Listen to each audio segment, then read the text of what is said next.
Natural disasters, from typhoons to flash floods, landslides, and earthquakes, are a constant dilemma facing Taiwan. And more recently, with news reports of saber rattling, civil defense is a topic of growing importance. For Taiwan Talk this week, we turn to John Groot, who originally hails from Canada, but has called Taiwan home for a quarter century. He's also the author of the Resilience Roadmap, a guide for navigating through the challenges of civil defense in Taiwan. John, great. Let's talk about this. What prompted you to put this together, the Resilience Roadmap? Well, I guess 2022 was the big year. There was Russia's full invasion of Ukraine, and then the PLA exercises around Taiwan after the Pelosi visit. So a lot of people, including myself and some of my friends, were getting a little bit nervous about, what could happen in Taiwan's case. And then I got the idea of thinking, well, a lot of these disaster-level events are similar. Major fires or earthquakes like 921 or typhoons like Morakot back in 2009. I thought it might be useful to have an overall guide for expats to deal with, disaster-level emergencies.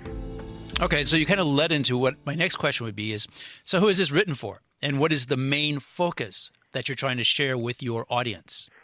Okay, so this is written for, there's different terms for it. Taiwanese people say foreigners, other people say expats. I like the term, the international community in Taiwan, but it's mostly, it's a complex group, but it's mostly people born outside of Taiwan who have made Taiwan their home. And they live here and, enjoy Taiwan, but we're a bit cut off, or most of us are a bit cut off from the mainstream society. So the main focus is for that group, for us, the international community members, to be more resilient in case of a major fire, earthquake, typhoon like Morakot, like a really serious event, or a military contingency, and make our plans so to be as ready as possible for these massive events that could impact us. A lot of this discussion recently, I would say, about emergency shelters has been about the fear of an armed conflict or military, something like that. Yes. But when we're talking about emergency preparedness, it's much more than that. So what's that more in this situation here? Well, the more is basically having an awareness of what could possibly worst case scenarios in the situation for you and your family, or you and your roommates, or you and your friends, or however you however people define their group of people, could be their coworkers, and to know what plans and preparations they need to make. So, for example, you wake up in the middle of the night, the fire alarm's going off, you smell smoke. What do? Are you ready for it? Or there's a big earthquake, and, where do you run in your apartment building, or where do you run in your apartment? Where's the safe place to go? And what do you do if you can't get out?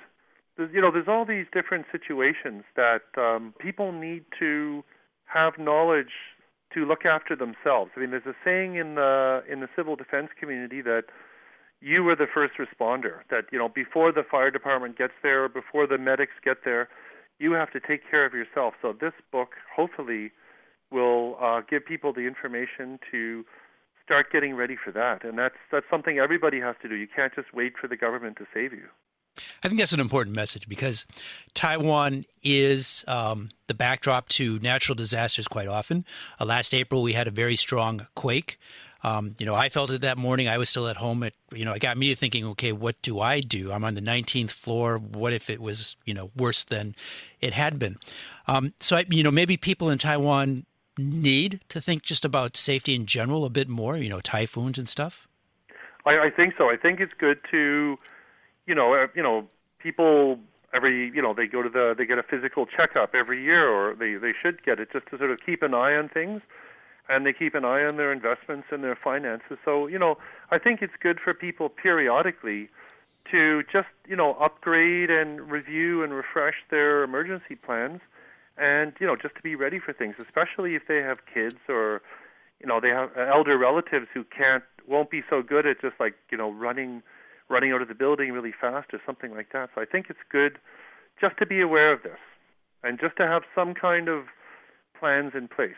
And talking about the booklet, it seems to be very thorough, and it seems like you spent a lot of time putting together this information. So, where did you find this information? How long did it take? And also, maybe a cynic might ask, who are you to be telling us what to be doing? So what is all this based on, so that's something that we can trust? Well, of course, yeah, that's a key question. So, sources of information. I just use the most trusted sources of information possible. So, online sources, FEMA, the United States Federal Emergency Management Agency, the International Red Cross, Taiwan's government information on Ministry of Interior websites, civil defense information provided by the Swedish government, the Canadian government, Israeli government, and others. So a lot of this stuff is overlapping. I mean, it's not like people have completely different ideas about these things. So I just went for the most simple, core, shared message. I also spoke to a number of experts, including military experts, people who were former members of the United States Department of Defense or State Department. I spoke to diplomatic representatives from various countries and spoke to also first responders, etc., to gather their insights. And then before I published the material, I passed around the draft to all of my sources to allow them to make corrections, additions, deletions, etc. Now, this is the second version, so Resilience Roadmap version 1.0 came out in 2023. So for the update in March 2025 this year, I had over a year to gather feedback and to sort of update my information. So I'd say to the cynics, who am I? Well, I'm just the guy who's doing the grunt work of amalgamating from the expert sources. So I'm not claiming to be an expert. I am claiming that this is what the experts say. In terms of time for this, I guess it took about 400 hours of work for the first one in 2023 and maybe about 50 hours to do the updated version this year. Okay, so that's quite a time commitment. And I'd kind of be curious, what prompted you to do that? I mean, you put in a lot of effort and time, and you're not charging for this. So, what was your motivation there? Well, I like writing and research work, and it's difficult in today's environment I guess it's always been difficult to make money as a publisher, as a writer. I mean, it's possible, but it's difficult. So I thought that in the case of this project, I thought this was an important project, and no one else seemed to be doing it. So I thought, okay, well, I'll do it.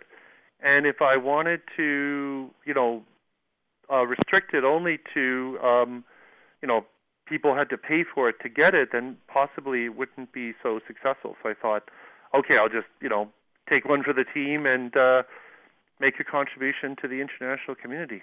Are there any simple tips that you want to share with people for preparing for an emergency? Just one simple message or a few simple messages that you could share with the audience. Okay, so the most concise version is, think about it. Think about really what could go wrong. Walk around your building. Think about what could go wrong. What would you do if the fire alarm went off in the middle of the night? Where would you go? What would you do? And if there was a military contingency looming, would you stay or would you go? And then talk to your people, whoever they are, and make a plan. And a very specific tip is have a go bag or grab and go bag ready in your home with your, key documents, some water, food, raincoat, blanket, flashlight, stuff like that, first aid kit. So if you do have to just run out of your apartment, there's an air raid siren, there's a fire alarm, you have to run out of your apartment, you don't know if you'll ever be able to go back. So you have that bag ready. Takes you 10 seconds to grab the bag. That's a really important principle of emergency response. And I would say that over the past few years, there has been a noticeable renewed interest in emergency shelters, especially in the neighborhood. And it's only been within the last 2 to 3 years that I noticed a sign nearby where I live up on the hillside that there's, a sign pointing to where the nearest shelter is. So what is the state of these shelters across Taiwan right now?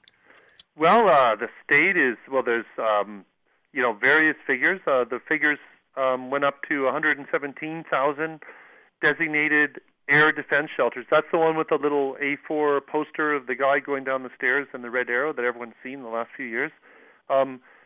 the number is settled more like around 90,000 of them, but most of them are not at all prepared properly to be shelters. Most of them are just repurposed on paper parking garages or basements of buildings, and many of them don't have bathrooms, emergency food and water, access.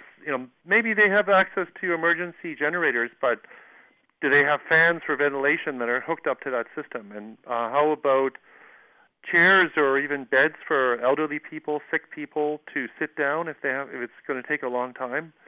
Who's going to be in charge down there? So I think it's really early days in terms of these shelters, and they need to make a lot of improvements for them to really be a reasonable resource for that kind of situation. By the way, the full name of the guide, Resilience Roadmap version 2.0, an emergency preparedness guide for expats in Taiwan. It's available on my blog, The Culture Shack, for free download. That was John Groot discussing his free publication, Resilience Roadmap, an English emergency preparedness guide for international residents in Taiwan. Also of interest, the government recently published its own guidebook in English called In Case of Crisis, Taiwan's National Public Safety Guide, although the Resilience Roadmap provides greater details and information. Remember to listen to more episodes of Taiwan Talk, available on your favorite podcast platform. For ICRT, I'm Tim Berge.